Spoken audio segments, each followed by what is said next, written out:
بیان فرمائیے گا سیدنا امیر معاویہ کی سیاسی حکمت عملی بصیرت، اس پہ بات ہوئی، یہ پوچھا گیا کہ انتخاب ہی کرنا تھا، کوئی ہاؤس آف ریپریزنٹیٹیو اس کا طریقہ نظام موجود نہیں تھا، تو ملوکیت کو بطور نظام اختیار کر لیا، لیکن کیا اس وقت ان کے پاس یہ آپشن نہیں تھا کہ خود بنو امیہ ہی میں سے جو کچھ بڑے لوگ موجود تھے، مثلا خود جو پورا قضیہ پیدا ہوا سیدنا عثمان کے پیچھے اخلاف موجود تھے، ان کے بیٹے موجود تھے، تو اس سلسلے کو وہاں پر جاری کر دیا جاتا، کیونکہ جو نتیجہ بعد میں نواسہ رسول کی شہادت کی صورت میں نکلا، شاید اس دلخراش سانے سے بچا جا سکتا. اس صورت میں جن صاحب کو یہ ذمہ داری دی جاتی وہ پھر ملوکیت کے علاوہ کوئی اور نظام قائم کرتے، وہ آگے کسی کو مقرر کرتے، وہ آگے بھی پھر یہی کرتے. اور جس حادثے کا آپ ذکر کر رہے ہیں وہ ہو سکتا ہے کہ اس کے بعد بھی ہو جاتا، کیونکہ پہلے بھی ہوا، پھر کیا کرتے، پہلے بھی ہو چکا ہے. تو یہ بات بھی اصل میں سیاست سے ناواقفیت پر دلالت کرتی ہے.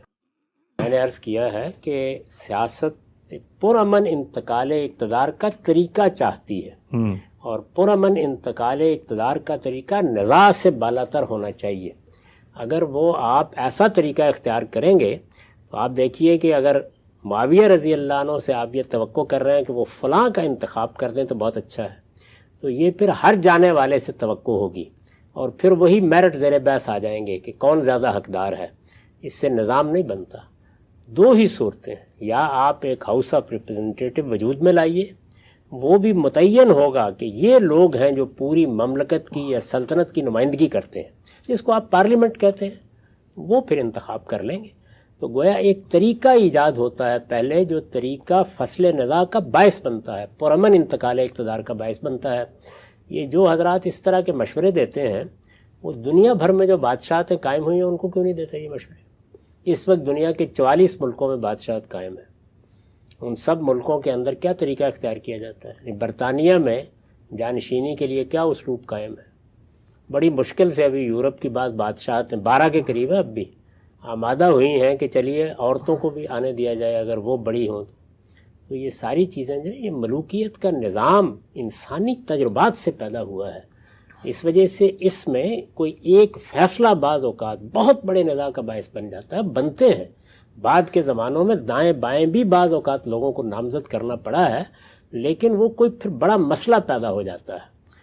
اصل طریقہ وہی ہے کہ یہ اولاد میں منتقل ہوگی تو نزاع سے بالاتر رہے گی. یہی اصل میں وہ سبب ہے کہ آپ اپنے ہاں کی سیاسی جماعتوں کو دیکھتے ہیں کہ وہ اسی اصول پر کھڑی ہیں. کیا ان میں متقی نہیں ہیں، ان میں پرہیزگار نہیں ہیں ان جماعتوں کے اندر؟ یعنی میں بتا سکتا ہوں کہ آپ کو پیپلز پارٹی میں کون کون لوگ ہیں کہ جو اپنے علم کے لحاظ سے، اپنی دیانت کے لحاظ سے بڑے مثالی ہیں، اور کیا وجہ ہے کہ ان کو 25-24 سال کے ایک نوجوان کی قیادت کو قبول کرنا پڑا ہے؟ کیا سبب ہے کہ ایک لڑکی نکلتی ہے باہر اور وہ پورے ملک کی لیڈر بن جاتی؟ نواز شریف صاحب کی بیٹی کو آپ دیکھ رہے ہیں. اسی طریقے سے آپ باقی پارٹیوں کو دیکھ لیجیے. مولانا فضل الرحمان صاحب کس کے بیٹے ہیں؟ تو اصل میں یہ جو موروثیت ہے یہ پورا ایک نظام ہے.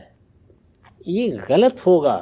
اس کو آپ تبدیل کرنا چاہتے ہیں تو کریں، لیکن یہ تبدیل ہوگا جمہوری روایات پر مبنی کسی میکنزم کو بنانے کے نتیجے میں، جو مغرب نے بنا کے دکھا دیا ہے. اس کے بغیر یہ نظام چلے گا، اور اس میں سب سے پہلا انتخاب اولاد ہوگی. اولاد میں بھی بیٹوں کی لائن لگانی پڑتی ہے، پہلے کون بعد میں کون. پوتوں میں بھی فیصلہ کرنا پڑتا ہے، ولیم یا جارج. اس کے بغیر یہ نظام نہیں چل سکتا، چلایا ہی نہیں جا سکتا. شاہ جہان نے بڑے بیٹے کے حق میں دارا شکوہ کے حق میں فیصلہ کیا تھا، فیصلہ قانون کے لحاظ سے ٹھیک تھا، اس کو دوسرے بیٹوں نے نہیں مانا، تو پھر عالمگیر نے تلوار اٹھائی تھی یا کوئی اور طریقہ اختیار کیا تھا. تو رستے ہی دو ہیں. اگر آپ کسی انتخاب کو یا کسی نامزدگی کو نہیں مانتے تو سیاست میں پھر عالمگیر کی تلوار فیصلہ کرتی ہے. تو فیصلہ کس کے پاس ہوا؟ یا تلوار فیصلہ کرے گی اور یا کوئی نظام فیصلہ کرے گا.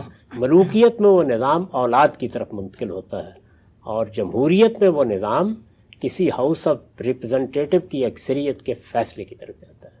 یہ بالکل متعین راستے ہیں. ان متعین راستوں میں آپ اپنی خواہشات داخل نہیں کر سکتے. ٹھیک ہے.